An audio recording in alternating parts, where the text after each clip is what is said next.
Actually, completion all my immigration need to wait 1 hour here. So because 3 of my friends coming from Doha.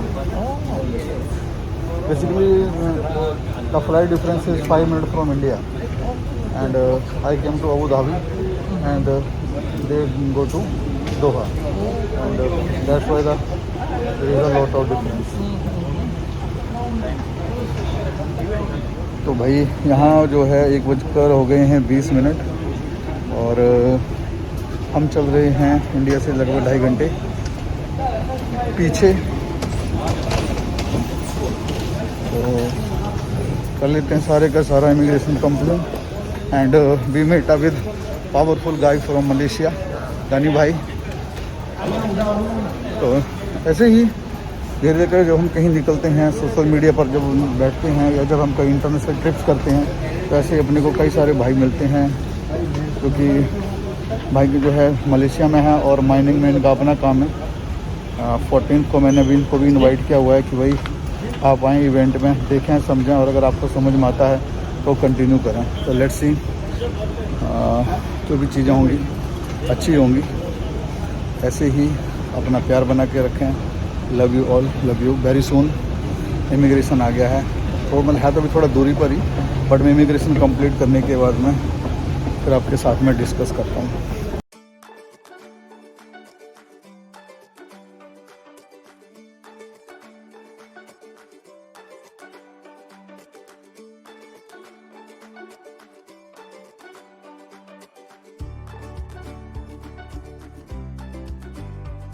तो ये जो आपको footprint दिख रहे हैं ना, एक ये रहा, दूसरा वो रहा, ऐसे आगे रहा, ये सारे के सारे जो हैं कोरोना की रिसर्च है। क्योंकि जैसे ही कोरोना यहाँ पर आया, यहाँ पर क्या है मतलब पूरे वर्ल्ड में कहीं भी आया, मतलब कि पूरे वर्ल्ड में कहीं भी आया तो जो सोशल डिस्टेंस मेंटेन हुई, तो इस तरह का सब जगह जो है सोशल डिस्टेंस को अपनाया गया। और पूरे का पूरा एयरपोर्ट यहाँ भी दिखा रहा है कि भाई कोरोना का यहाँ पर काफ़ी इम्पैक्ट रहा है ना। तो मैं यहाँ पर आपको थोड़ा सा दिखा, बहुत बड़ा एयरपोर्ट है यार ये, मतलब बहुत बड़ा मीन्स बहुत ही बड़ा। तो मेरे पास काफ़ी टाइम है, क्योंकि 1 घंटा है मेरे पास अभी।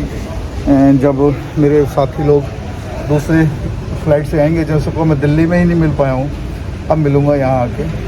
तो आप देख रहे होंगे ये है टर्किश एयरलाइंस। अगर हम टर्किश एयरलाइंस से आते हैं, टर्किश एयरलाइंस जो है हमें लगभग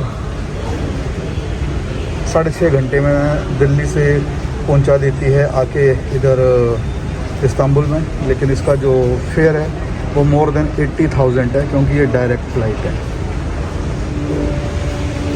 सभी क्या करते हैं कि थोड़ा सा भाई चीपर जो होता है उसके प्रोसेस करके आते हैं। मैंने बहुत कोशिश करी टर्किश एयरलाइंस करने की भी, क्योंकि मेरी लास्ट मोमेंट पर टिकट हुई। टर्किश एयरलाइंस में भी फ़्लाइट थी, मैं टिकट थी, मतलब सीट थी ही नहीं। तो फाइनली ऐसा लग रहा था कि मैं तो पहुंचने वाला ही नहीं हूँ यार। मतलब फाइनली ऐसा लग रहा था कि मैं तो इस्तांबुल नहीं पहुंचूंगा इस इवेंट में, क्योंकि सबको पता है बेसिकली मैं काम करता हूँ क्रिप्टो में भी, तो साथ में मैं एक MLM के पार्ट में भी हूँ। तो मुझे मौका जैसे मिलता है वर्ल्ड में कई सारी जगह जाने का, मैं वहाँ से आपके लिए वीडियोस लेकर आता हूँ, वहाँ से आपको चीज़ों को शेयर करता रहता हूँ कि भाई कौन सी कंट्री में क्या हो रहा है क्या नहीं हो रहा है। तो मैं देख रहा था वहाँ पर एक भी फ़्लाइट नहीं थी। 2 मेरे फ्रेंड UK से बैठ के फ़्लाइट ढूंढ रहे थे, एक बरेली में बैठ के ढूंढ रहा था, दिल्ली से मैं ढूंढ रहा था। 9 बजे से बैठे लगभग 1:30 बजे जाके अपने को इस तरह से फ़्लाइट का सेटअप बना। लेकिन गुड एक्सपीरियंस रहा। मैं एतिहाद के बारे में मैंने कभी सोचा नहीं था, मुझे था कि एमिरेट्स की फ़्लाइट्स बहुत ज़बरदस्त होती हैं, बट नो डाउट एतिहाद की फ़्लाइट भी यार बहुत ज़बरदस्त है। तो फाइनली जो है अब इमिग्रेशन हो गया है, और इमिग्रेशन के बाद जो है अब मैं जा रहा हूँ लगेज लेने के लिए। तो करते हैं धीरे धीरे करके लगेज की तरफ की जर्नी शुरू। जब आप एयरपोर्ट पे उतरते हैं तो लगभग 12 से 15 मिनट की डिस्टेंस पर है आपका इमिग्रेशन। इमिग्रेशन नो डाउट बहुत अच्छा है। मैं अपनी कंट्री के यहाँ पर इंसल्ट तो नहीं कर रहा हूँ, लेकिन जैसी सर्विस हमारे दिल्ली एयरपोर्ट पर इमिग्रेशन वाले भाई लोगों की रहती है, उससे लाख गुना बढ़िया सर्विस है दूसरे एयरपोर्ट्स वालों की। मैं हमेशा यही बोलता हूँ यार कि हमें दूसरी कंट्री से सीखना चाहिए कि कैसे हम सबके टाइम को बचा सकते हैं। तो बहुत एक्टिव है सभी काम करने में। इमिग्रेशन पर ज़्यादा से ज़्यादा मुझे 3 से 4 मिनट का टोटल टाइम लगा, ठीक है ना। ज़्यादा से ज़्यादा 3 से 4 मिनट का टाइम लगा मुझे इमिग्रेशन पर, उससे ज़्यादा का मुझे टाइम ही नहीं लगा। तो फाइनली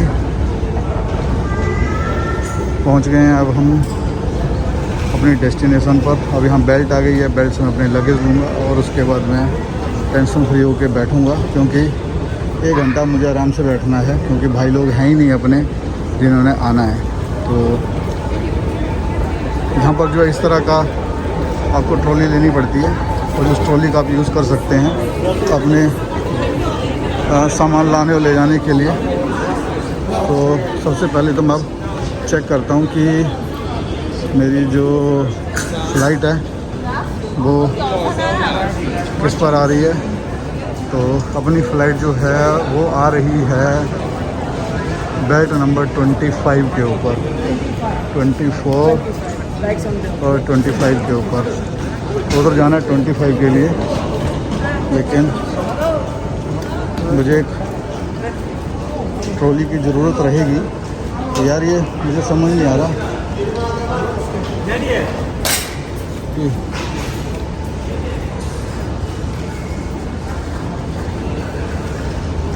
ऐसी ट्रॉली, अब अपनी को ऐसी ट्रॉली लेनी है या कैसी लेनी है, मैं एक बार देख लेता हूँ, पहले चीज़ों को समझ लेता हूँ थोड़ा सा। ओके, तो समझ में ये आया कि ये जो अभी हमारी लगेज मेरी बैग है 25, ओके। तो ये जो अभी अपने को दे रहे थे ना ट्रॉली, ये ट्रॉली पर हमें बैगेज के हिसाब से हमसे चार्ज पे कर रहे हैं और चार्ज ले रहे हैं हमसे, और उसी के हिसाब से जो है हमें ये बोल रहे हैं कि भाई आपको इतने देने पड़ेंगे। तो अगर आप आते हैं तो आपको ऐसी ट्रॉली नहीं लेनी है। मोस्ट प्रोबेबली मुझे ट्रॉली दिख गई हैं, कुछ ट्रॉलीज़ यहाँ रखी हुई हैं, तो मुझे ट्रॉली यहाँ से लेनी पड़ेगी। ओके भाई, यहाँ पे बड़ा झोल चल रहा है।